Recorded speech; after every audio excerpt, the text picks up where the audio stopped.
Y el mundo no se terminó, así que paren de garchar.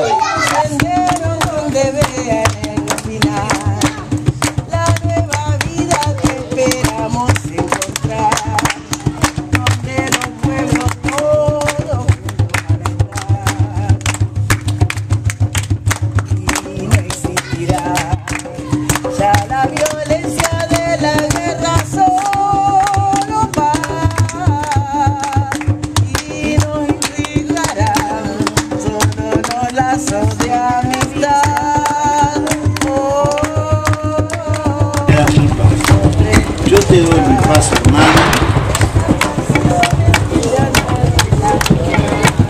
Tómense la mano y no se la suelten.